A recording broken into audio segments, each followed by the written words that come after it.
एक ग्रैंड सा महल, नई स्टोरी।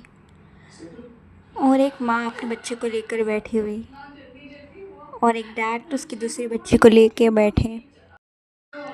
तभी उसकी मॉम बोलती है, थालिया, ये तुम्हारी छोटी बहन लियोना है, वो अभी अभी जन्मी है।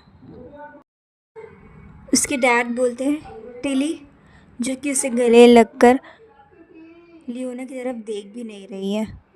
वो बोलती है, तुम आखिरकार पैदा हो ही गई। ऐसा लगेगा जैसे उसके लिए नफ़रत भरी है उसके मन में। वो इमेजिन करती है एक प्रिंसेस लॉइना, जो कि इस कहानी की मेन कैरेक्टर है। वो रोने लगती है। उसके डैड बोलते, टिली, नहीं बेटा नहीं, मेरी प्यारी बेटी टिली। वो उसे चुप कराने की कोशिश करते। उसके डैड बोलते, क्या तुम जेलस हो कि तुम्हारी मम्मी ने एक बच्चा दूसरा ले लिया है? टिली सोचती है, क्या? और उसे गुस्सा आने लगता है। वो सोचती है कि मैं एक छोटी से बच्चे से क्यों जेलस होंगी इतनी बड़ी उम्र में। जूलियन, तुम पागल। और उसके मुंह पे नोचने लगती है। तभी उसके डैड उसको खुश करने के लिए एक अजीब सा मुंह बनाने लगते हैं।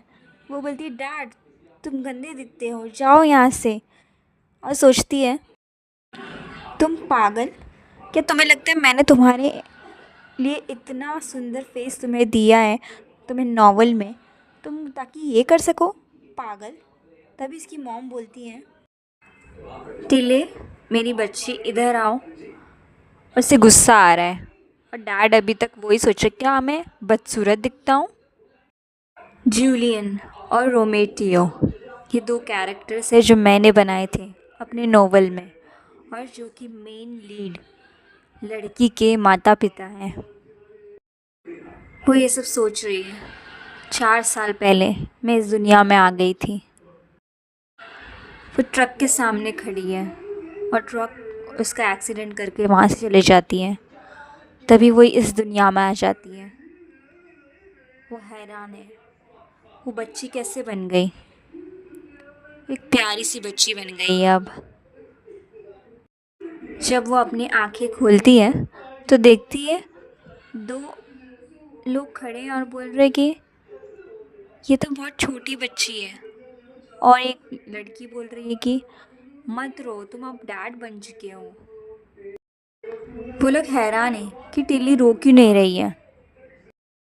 वो सोचती है कि जब मैंने पहली बार इनके नाम सुने थे तो मैं थोड़ी कंफ्यूज थी कि मैं कहाँ आ गई हूँ।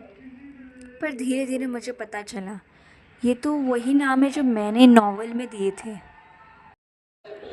इस दुनिया में 3 तरह के रखवाले हैं, 3 परिवार करते हैं, एसर, सेलिस और रोमेटियो, जिसमें वो जन्मी है। दोनों परिवार के जो आगे के सक्सेसर्स बनने वाले हैं, वो दोनों ही इस कहानी के मेन कैरेक्टर हैं। और नॉवलिस्ट के तौर पर मैं फ़ेमस हूँ हमेशा ऐसे जो बदकिस्मती वाली कहानी है वो बताने के लिए। जो फीमेल होती है और इसका सेकंड लीड, दोनों की अच्छी दोस्ती होती है बचपन में, जो कि नहीं होनी चाहिए थी मेरे हिसाब से, अगर मैं बना रही हूँ तो। वो बोलती है, मगर ये सब तो उसके लिए तैयार करे थे मैं, जो आगे उसे मुसीबत आने वाली है। वो सोचती है आखिर में हैप्पी एंडिंग हो ही जाती है, मगर इस बच्चे को बहुत कुछ दर्द से गुजरना पड़ेगा उसके लिए। अब पता चलता है कि वो उसके लिए कंसर्न है, उसे चिंता हो रही है उस बच्चे की। वो सोचती है इसके लिए तो मैं जब से मैं आई हूँ ये दुनिया में तब से प्रार्थना कर रही हूँ कि उससे एक बेटी ना जन्मे, और बेटी जन्मे भी तो उसका नाम लियोना ना हो। वो ये सब ख्यालों में डूबी हुई है। तभी इसकी माँ उसे आवाज़ लगाती है। उसकी माँ पूछती है, टिली, बच्ची तुम मुझसे प्यार करती हो? वो बोलती है हाँ। और डैडी से? वो बोलती है हाँ। वो बोलती है, इसका मतलब ये नहीं कि नई बच्ची आ गई तो मॉम डैड तुमसे कम प्यार करेंगे, पर एक और इंसान मिल गया है तुम्हें, तुम जिससे बेइंतहा प्यार कर सकती हो। मैं, तुम्हारे डैड और लियोना तुमसे उसी तरह से प्यार करेंगे। तो अब हम बच्ची को हाय बोले। उसकी मॉम उससे पूछती है। वो हाय बोलती है बच्ची को। तो देखती बच्ची इतनी प्यारी होती है, उसकी आंखें चमकती हैं, उस बच्ची को देखते ही रह जाती है। बच्ची जब उसकी तरफ देखती है, यानी लियोना, तो वो उसे देखकर स्माइल करती है।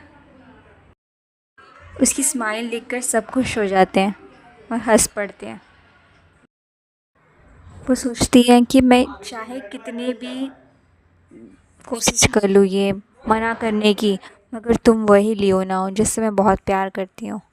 और जूलियन और रुक्साना उसी कैरेक्टर्स हैं नॉवल के, जिन्हें मैंने बहुत प्यार से बनाया है। वो बोलती है कि जिसे पैदा नहीं होना चाहिए था वो तुम नहीं, बल्कि कहानी की जो तुम्हारी बहन है, वो जो इस स्टोरी को बिलोंग भी नहीं करती, और वो मैं हूँ। Do subscribe for more.